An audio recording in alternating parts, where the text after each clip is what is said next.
All right. So good morning to those of you joining us from Singapore, and good evening if you are tuning in from the US, or good afternoon if you are in other time zones. Welcome, everyone, and thank you for joining us today. So before we begin, just a few quick housekeeping reminders. So please use the Zoom Q&A function to submit any questions you may have for the speaker. We will address these questions at the end of this session, and sit back, enjoy, and feel free to engage actively through the platform. The webinar is brought to you by the prior team awarded the NTU edX FLC grant. And our project focuses on developing a translation model for the Science of Learning in Education Center. We felt it was very important to bring in an expert in knowledge mobilization and translation, especially within the field of education. It is now my pleasure to introduce our speaker, Dr. Elizabeth Farley-Ripple, is a professor at the University of Delaware in the School of Education.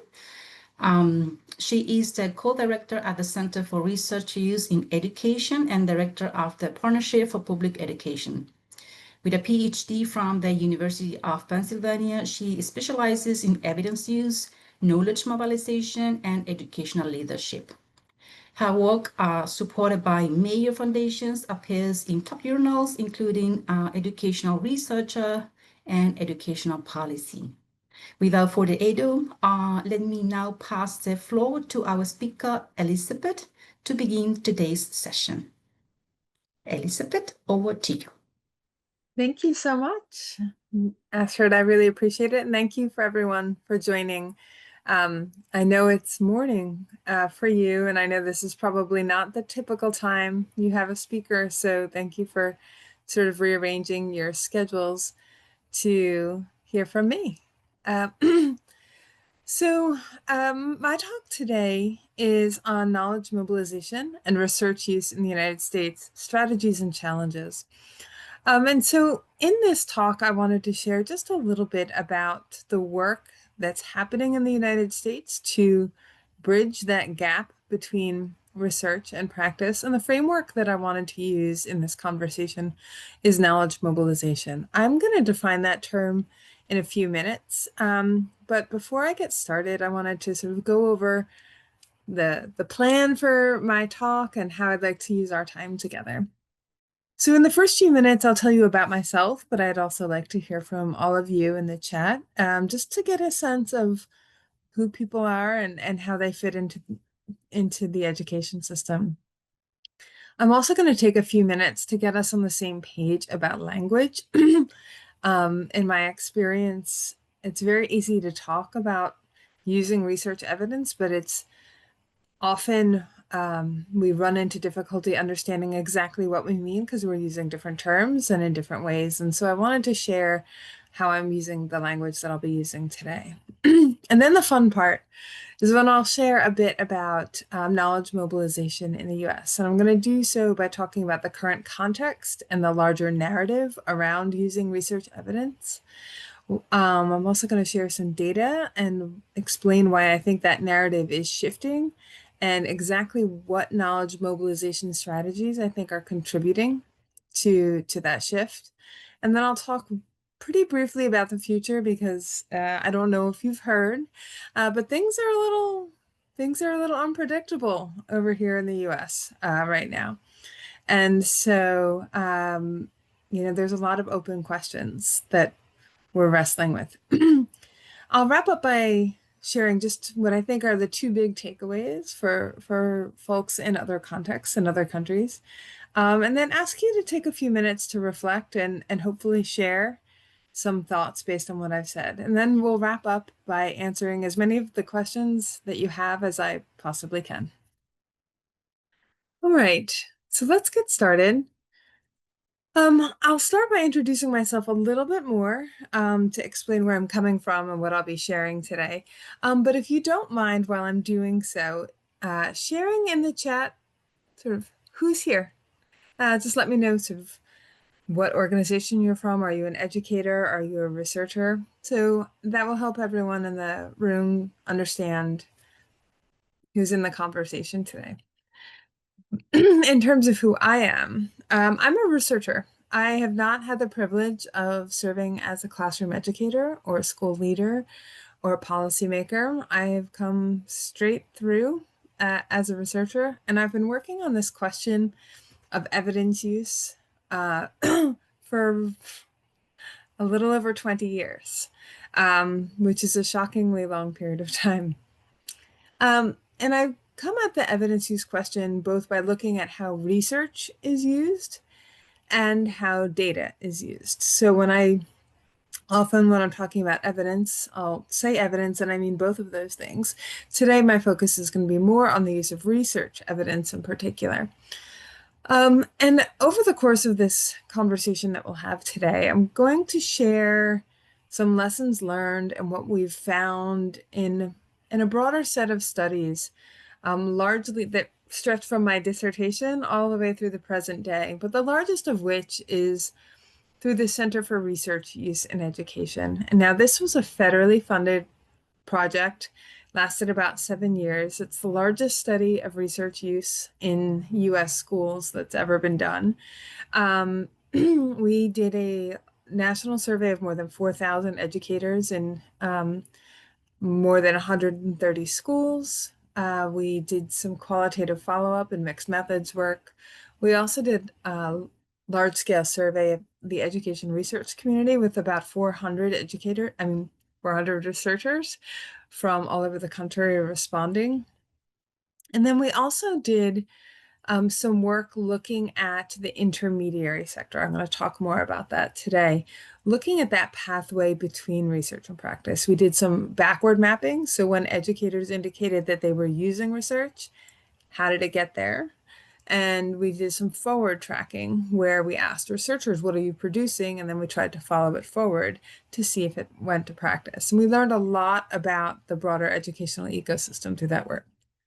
I share that because I'm not going to give you a lot of methodological details. I'm not presenting a particular study in this talk, but rather I'm going to share sort of bigger picture lessons across the board that we have learned through this work, as well as work that has grown out of it.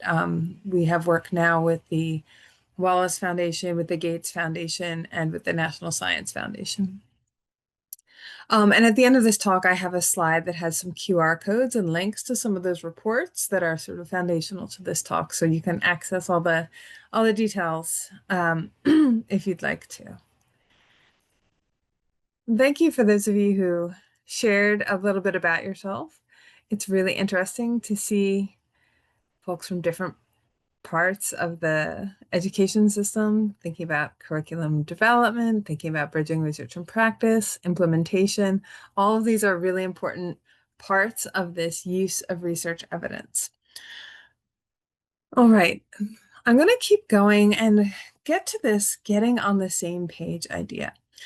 I'm going to go out on a limb here and say that I think that in this room and maybe more broadly, we have a goal to increase the use of research evidence in educational policy and practice.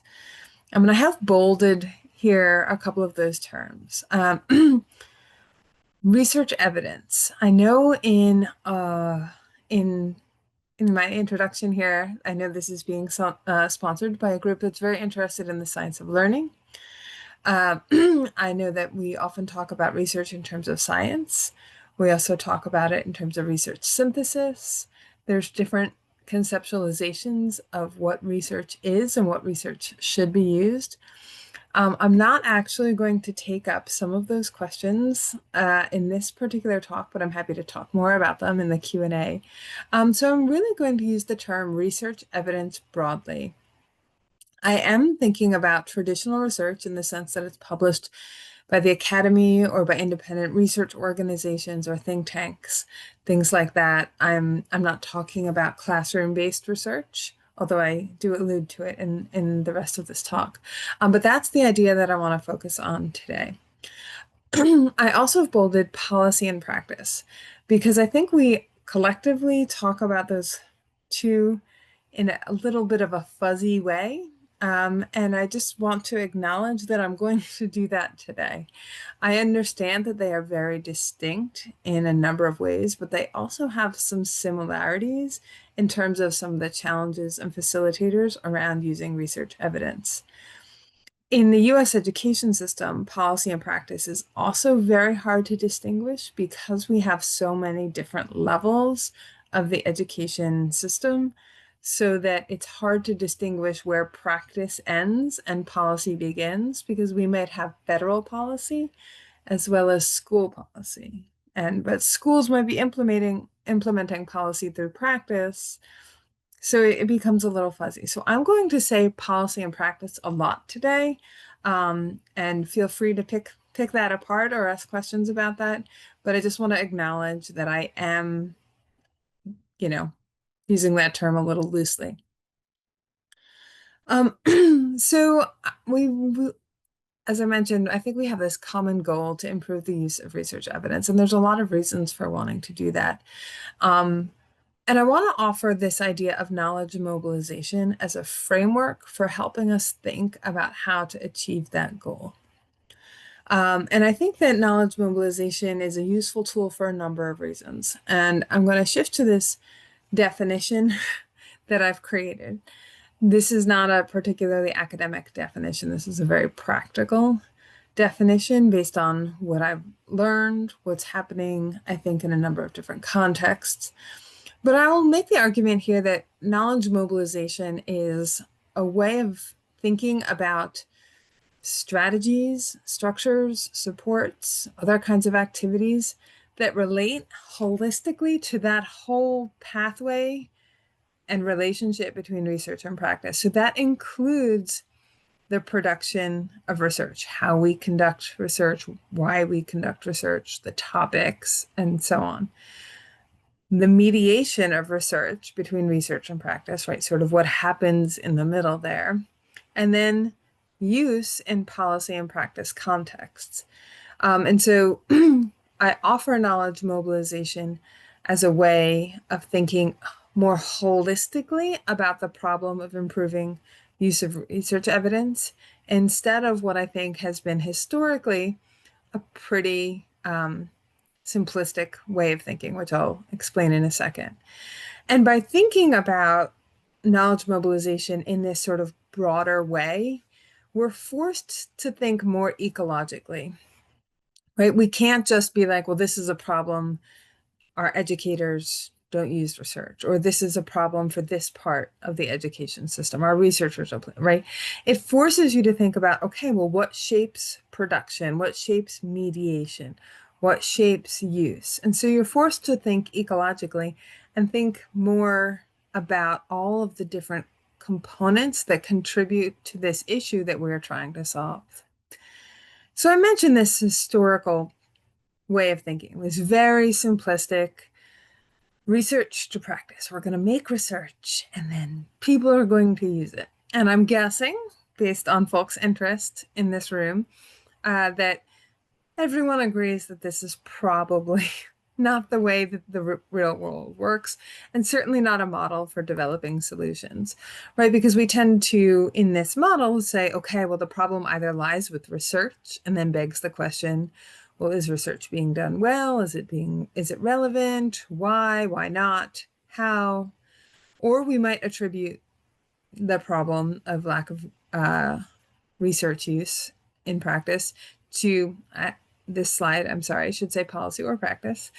It begs the question, right, why isn't use happening, or use isn't happening? And we start to create initiatives that either focus on research or practice, and we ignore sort of all of the pieces that surround it.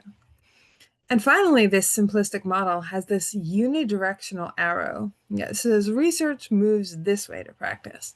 And it is this sort of black box. We don't know what happens there. It's not elaborated. And so we have a lot of guesses or hypotheses, but it certainly moves in one direction, which I'll argue is quite problematic for producing research that actually matters for policy and practice. So a model or framework that's more consistent with what I described as knowledge mobilization might be something like this co-produced pathway to impact, which is a model created by Canadian scholar David Phipps. And this is an elaborate model around co-production or co-creation of research between research and practice. But you can see here that there's interaction between different components, the researchers and the policy or practice partners. There's different components to the work that they're doing, both from the production of research to the implementation of that research. And that the arrows between those phases of work are recursive. They go back and forth, right? So this is not a directional hierarchical pathway, right? That this actually embodies a lot of the complexity that I think we see in the reality of using research evidence. So I'm not endorsing this model. This is not, I think, the thing that we should be using, but I think it's a great illustration of thinking more ecologically and thinking from more of a knowledge mobilization framework. And I think that this is really promising because it addresses a lot of the historical barriers and challenges that we face, I'm sure, in the Singapore context as well as in the US context. All right, I feel like I've been talking so much already. Okay, so now the fun stuff, right? Let's talk about knowledge mobilization in the context of the US. I'm going to offer some background on that context first.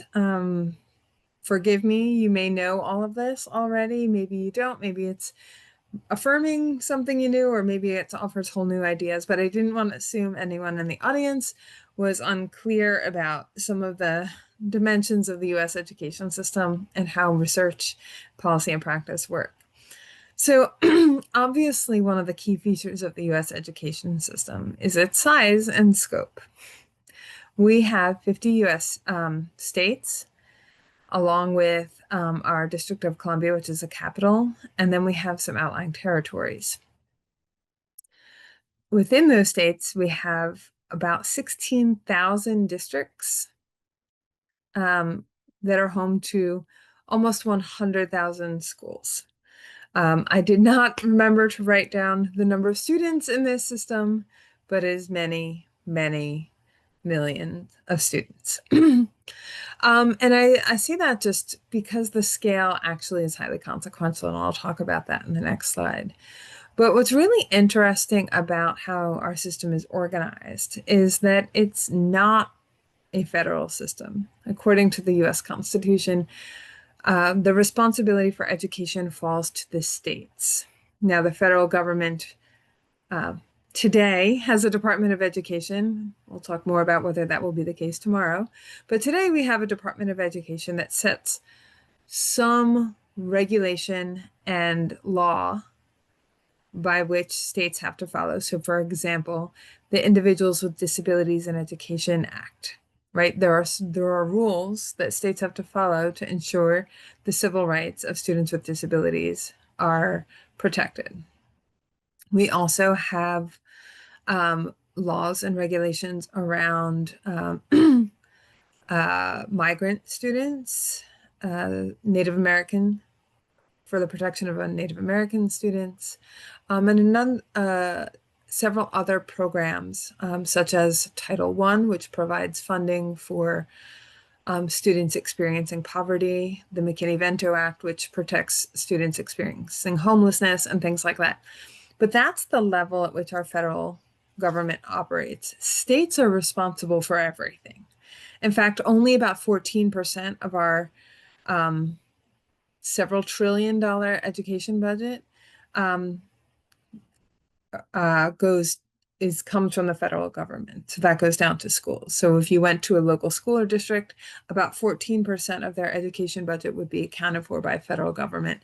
The rest would be state and local taxes that provide education. Now, the reason I say that is because that creates an interesting governance situation, which shapes how we think about policy as a lever for creating change, which shapes how we think about research role in that policy. Now, in spite of having a very decentralized governance system, we have a strong history of the federal government telling schools what to do, although, I mean, states what to do, which is also contentious right now. So we've had things like the larger movement in the 90s and 2000s for accountability and standardized testing. So there has been a historical top-down sort of approach, and then within states it varies a little bit. One of the other contextual factors is the racial, ethnic, linguistic, religious, and gender and ability diversity of our students and communities. With a nation this big, there are a lot of different kinds of needs to be met, a lot of cultural norms that need to be addressed. We have, for example, more than 400 languages spoken in US public schools. And we have a commitment in our Constitution to meet the needs of those students. Now, as a result of states having responsibility and needing support to implement a lot of policy that often comes down from the top, we have an enormous intermediary sector. It's in fact more like an industry. So by intermediary, I mean those organizations that exist outside the education system, but they're not part of the formal education system, I should say, but they serve it. So curriculum developers, assessment providers, technical assistance providers, professional learning organizations, teacher preparation programs, both at universities, private, and independent ones. So there's a massive industry built around education to support this very large system that we have in the United States. One part of that, of course, is research and development, which is where I live. And compared to most developed countries, compared to the OECD, we actually invest relatively little. We're sort of middle of the road in terms of investment in research and development in all areas, not just education, but across the board. And the proportion of R&D, government-funded R&D, is actually shrinking, and it's probably was shrinking leading up to 2020, and I'm certain has shrunk since then, particularly under our current administration. And so the federal support and even the business industry support for research and development in education is relatively small, given the size of our system and our economy. And that also, relatedly, we also have a very diffuse system for research. There are more than 200 research universities across the country, and we're all sort of vying for those research and development dollars. But research also happens in our non-research universities. Faculty at other institutions also conduct research. We have a very broad private and independent research community that ranges from global leaders like RAND or Mathematica to very small local organizations. When I was at the University of Pennsylvania, there was a local group, they're still there, they're called Research for Action. They've done a ton of really impactful, really valuable research, mostly for the benefit of Pennsylvania education, which is one of the states nearest me. Sorry, I know I'm getting into the geography. So there's kind of this really wide-ranging education system that we have K-12, and we have this very diffuse research infrastructure over here on the right. So why am I telling you all this?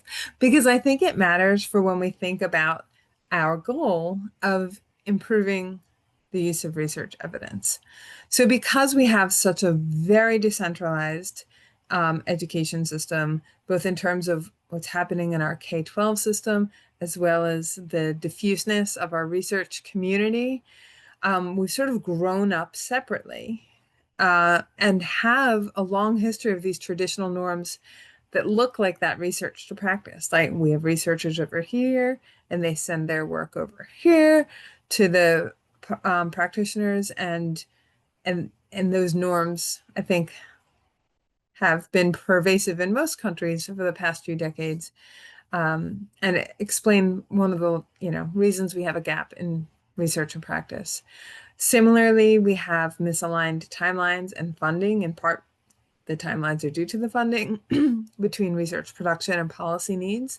So, for example, as you know, policy is made rather quickly. We have policy made at the school, district, state, and federal level. And being able to be responsive, to have access to research that is relevant to a particular need, that's very, very challenging, which brings that concern for responsiveness, right? I mentioned the cultural diversity, linguistic diversity. So it's often hard to do work that actually scales well. So if I'm doing research and I'm imagining, Lorraine is going to be a user of that research, she's going to be like, well, you didn't do this research on a population that looks anything like me, like ours, or in a community that looks anything like ours, or a school that looks anything like ours. And so there's a sort of challenge there with doing work that is relevant beyond the sites in which it was conducted. At the policy and practice level, because of our decentralized governance system, there's really little centralized authority for decision making. We have 50 state departments of education and a District of Columbia Department of Education that all get to make decisions about what happens in their states. And some states like mine, I live in a really tiny state called Delaware. We have something called local control, and the districts make all of their decisions, and that's how the state set up their education system. So it's really hard to sort of organize and improve from that lens. Perhaps not surprisingly, then we end up with wide variety in research use practices, right? It might depend on whether that state education agency thinks research is important, or that district leader, has a background reading or using research. So those things end up varying widely. And lastly, all of that complexity makes it really hard to think about developing and scaling up evidence-based practices. And so all of this sort of broader context, when you think about it from the lens of knowledge mobilization, right? Production, mediation, and use of research, right? Like it's very, very, we're kind of very challenged in this regard. So not surprisingly, the dominant narrative about research use or research and practice in the US is that it's not very research-based. We aren't using science to inform our teaching and learning, and that we have the proverbial gap between research and practice, right? All of those things that I just said are really, can be used to describe that gap in that narrative. But I want to push back on that, and push back on that based on some of the work we've been doing. And so what we found in our, I can make the, sorry, can't make it go, is that schools actually use research. Now, they may not use it as much as we want or the research we want, but schools are using research. So in our survey of more than 4,000 educators in more than 130 schools, we asked about the kinds of information that were informing organizational decisions as well as classroom decisions. And then we verified the research that they said informed their decision. So this is a pretty valid reporting. So we had about 22% of the organizational decisions that were reported by about 4,000 people, and about 15% of classroom decisions were verified to have included use of external research. So the kind of research I was talking about earlier, academic research, research conducted by think tanks or independent research centers. So the kind of thing when we're talking about the science of learning or use of research evidence. Now, I can't speak to the nature of that use, whether they were using it well, whether it was the right fit, but they are using research. And when we brought in that lens on research, I mentioned that I was going to do this earlier. And when we think about other kinds of research, right, research that the school might be doing or the district might be doing, or even that students are doing, we actually have a fairly robust student-led research community in various parts of our country. That number goes up to, greater than 46% were using one of those kinds of research in organizational, or greater than 36% for classroom decisions. And then when we broaden it even further, remember I said I study evidence, which includes research as well as data. We're talking about a vast majority of decisions being informed by data, school or district or student research, or external research. Right. And I think it's worth talking about some of those larger numbers, like the data use question, because historically the movement to use research and evidence in the United States stems from accountability policy in the early 2000s. And we've really seen the logic and values around using data grow and become institutionalized in practice. And I think we're on just a delayed timeline for the use of research evidence. So people are starting to talk about using research the way they used to talk about using data. And so I think this is a good indicator of what's coming down the line. So beyond stats, we have lots of examples of how research is being used, right? And it's being used in really interesting and powerful ways. These categories, instrumental, conceptual, latent or embedded, tactical or political, and symbolic, they come from the literature. They come from folks who theorize about the use of research evidence. And they describe different ways of engaging with research as part of policy and practice. So instrumental, you can see from these examples, is about using research in a specific decision. Conceptual use is about shaping thinking or adding a new way of understanding either a problem or a perspective, or changing how we think about a practice or a community or a school or a curriculum, and so on and so forth. Latent or embedded is when research becomes baked into the curriculum or the professional learning or the other resources that educators are using in the teaching and learning process. Political and tactical use refers to using evidence to support decisions or to rally support for decisions. And sometimes we think about that as a negative, but in reality, it's often used as a way to help people understand the benefit of a particular choice, which I think is the direction we're kind of leaning when we think about using research evidence. And last, this idea of symbolic use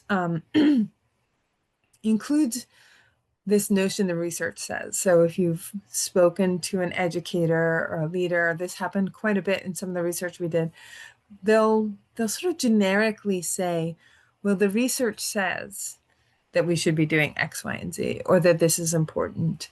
And while that lacks the sort of specificity to reassure us that folks are actually using the evidence, I'd argue that the fact that people feel the need to add that the research says or bring that into the conversation signals a cultural shift towards thinking about the value of research evidence in the educational process. So even though that may not be our goal is symbolic, I still think that's a signal of progress.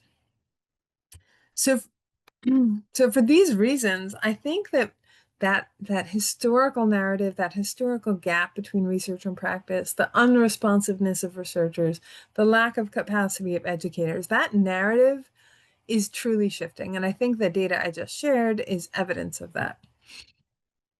So if we want to think about why that might be happening or how we can continue that trajectory, I like to think about it, as I mentioned earlier, from a knowledge mobilization lens. Like, what is happening in production, in mediation, and in use? And so I'm going to unpack a couple of those things that I think are happening in the US context right now. And then we'll think about where that's going in the future. So first is this idea of investment in connecting, and it's not just researchers, and we'll talk about policymakers and practitioners in a minute, But researchers are engaging in a range of translational activities, from social media, I would say Twitter, but Twitter's on its way out, at least in the US. So there's a great deal of emphasis on LinkedIn, sometimes places like Blue Sky, which I'm not on. They're also using more popular outlets. So the conversation has become a big one. And there's university-based knowledge mobilization, sort of research communications that are being developed. So usable knowledge out of Harvard, or podcast by the Metropolitan Educational Research Consortium. There's a number of different ways that folks are using to push their ideas out. And this is also a way of sort of building connections to the broader community. They're advocating for change within their organization. So we see a lot of professional researcher-led professional learning in these areas. If you go to AERA, there's often professional development opportunities before the conference. We have things like the Scholar Strategy Network coming up that are really designed to build capacity. And I'll add that in our study of researchers and how they engage in knowledge mobilization, I mentioned that we studied both schools' use of research and how research was produced. This really comes from the researchers, and it's happening sadly, often in spite of that larger system I described earlier, rather than because of it. But I think this sort of shift in cultural norms and shift in behaviors from researchers is really promising. So that's one aspect of the production side.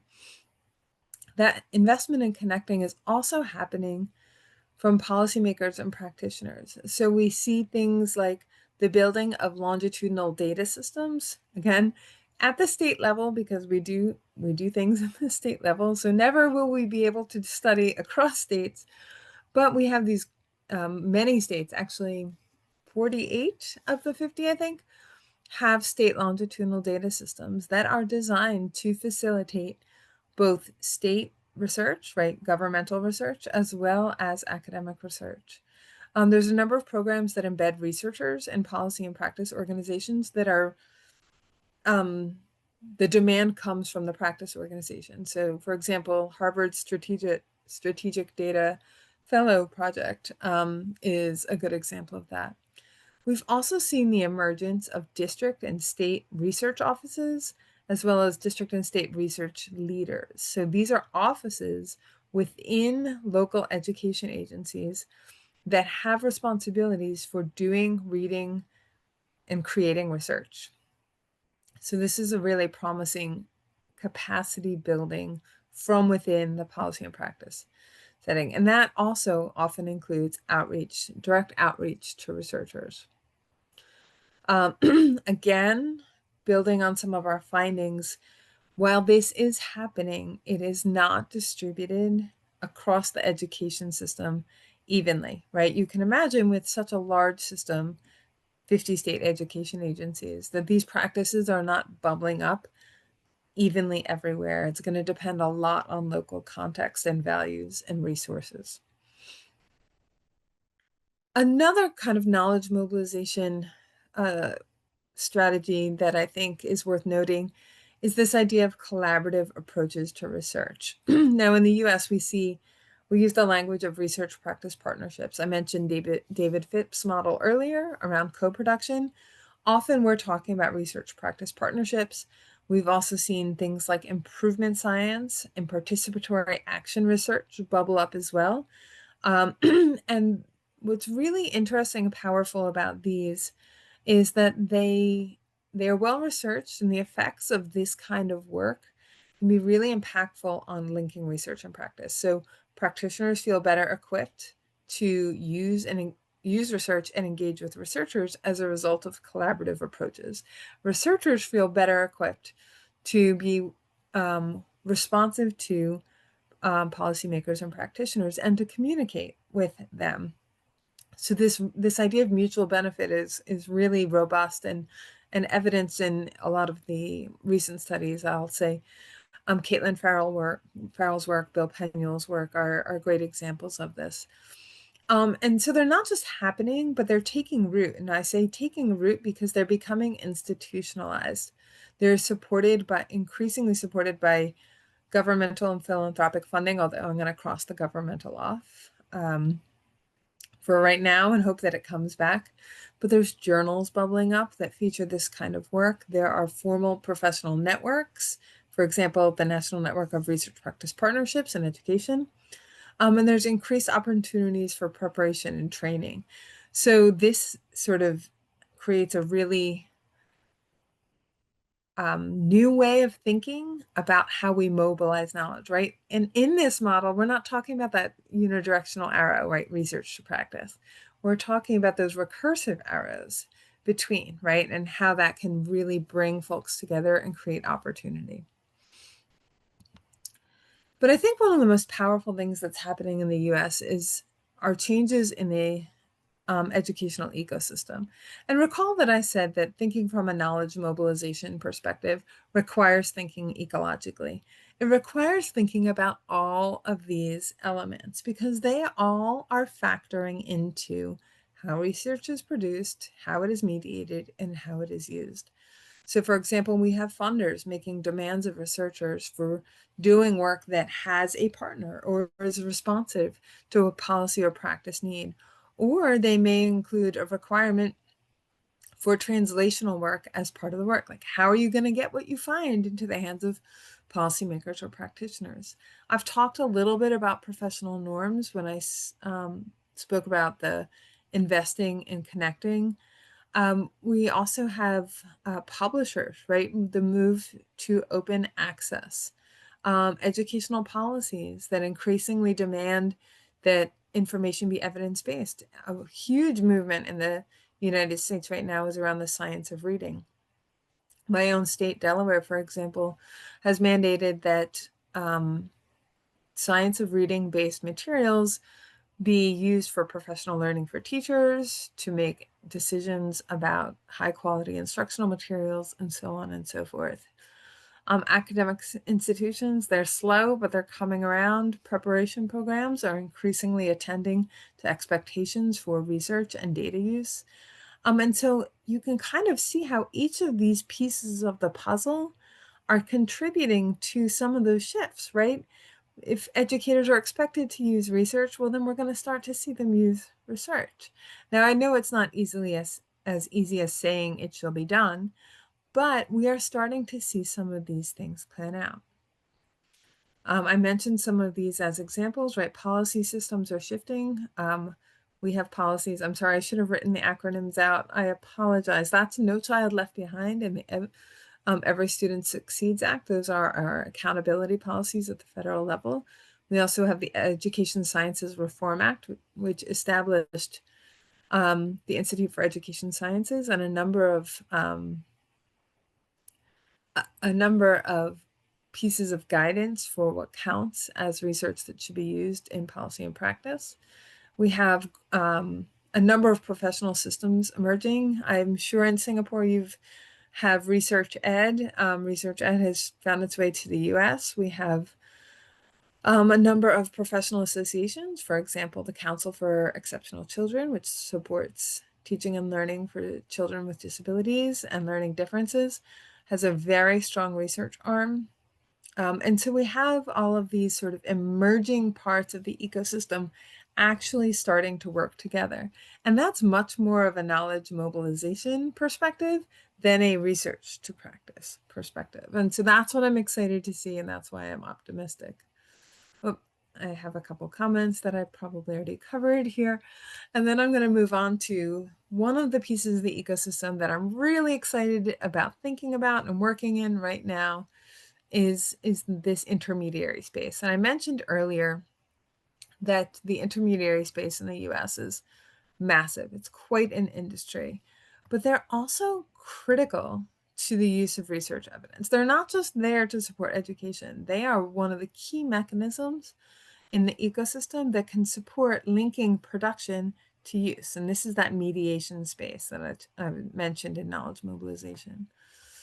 So intermediaries are responsible for a wide number of things, from translating, adapting, synthesizing, summarizing research, communicating, building capacity, advocating for different kinds of research to be done, It's quite a number of activities. And in fact, in our forward tracking and backward tracking studies of the pathway between research and practice, we know that there are many, many stops, right? So that's why I've made this line have many stops, right?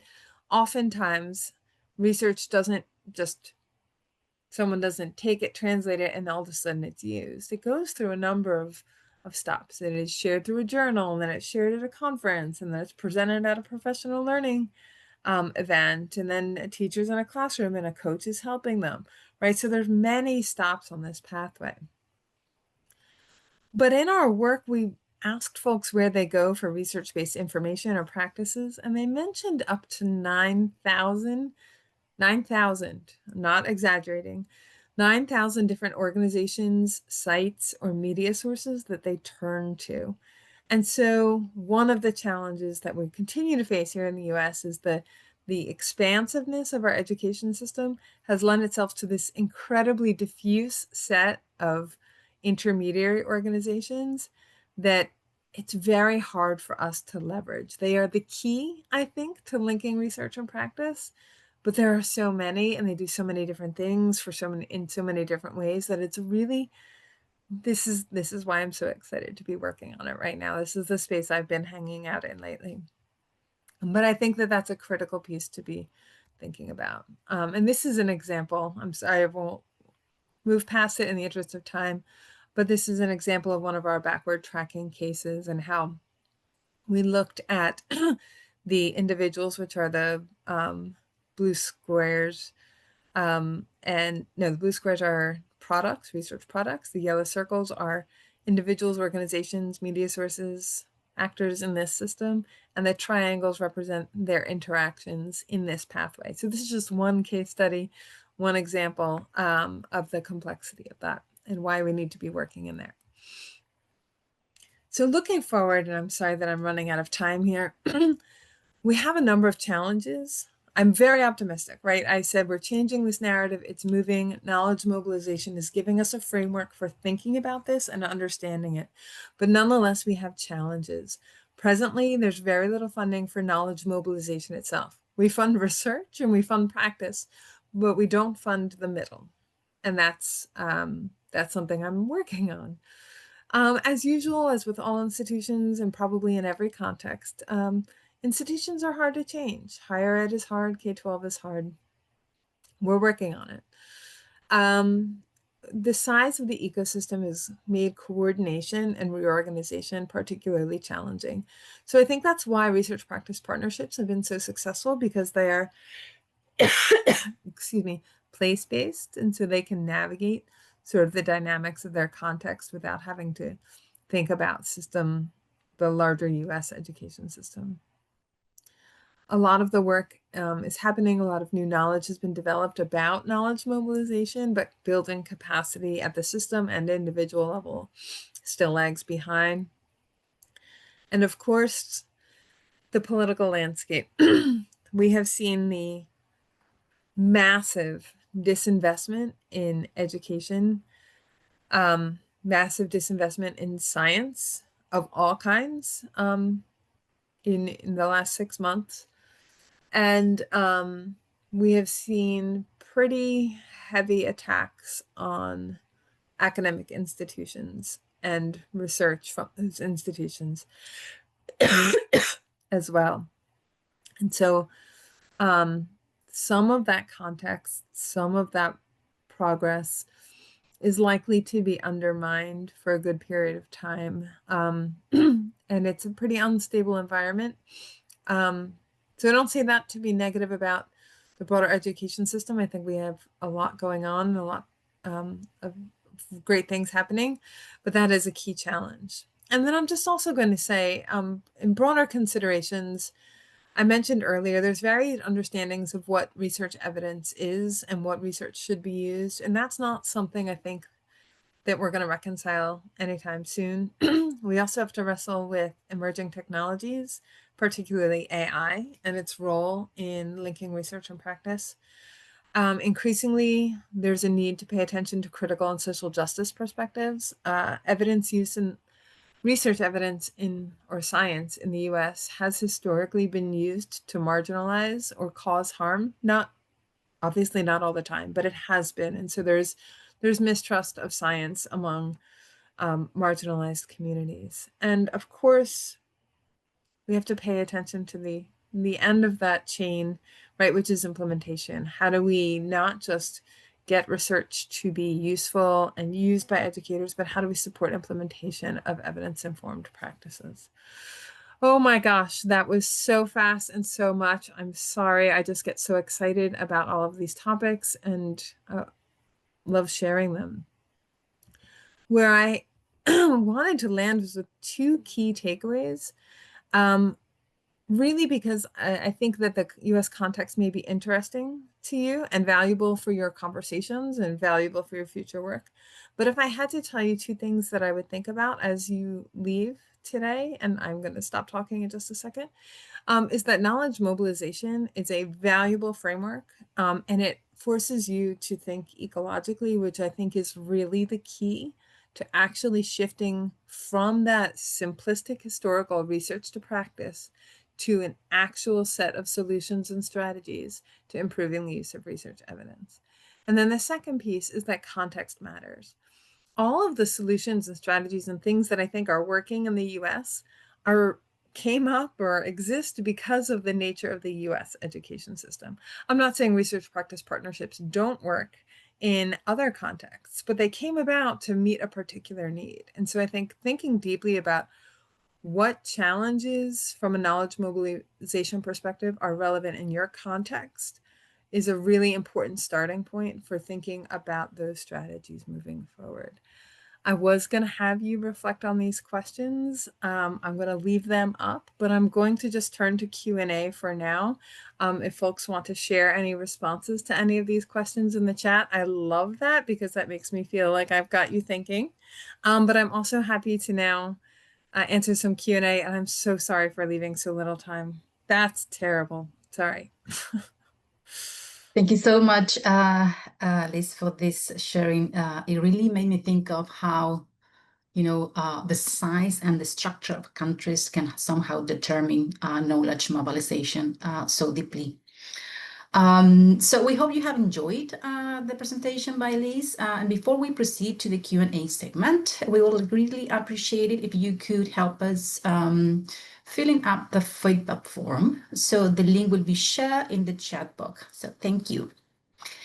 All right, Liz, I think we have time to answer about two questions. So we have some question posted on the chat. So, and one relates to the role of intermediaries, right?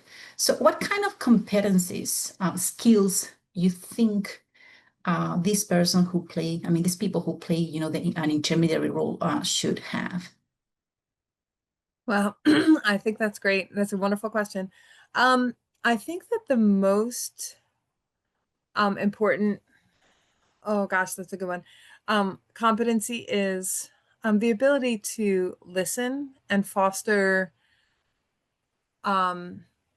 true, equitable collaboration. Because I think one of that historically simplistic version of research to practice has implied hierarchies of whose knowledge matters and what is important and what is not. And it sort of positions research in this, very high level and devalues practice. And I think to be an effective intermediary, right, whether you're translating research for practice or supporting a practitioner in implementing evidence-based practices,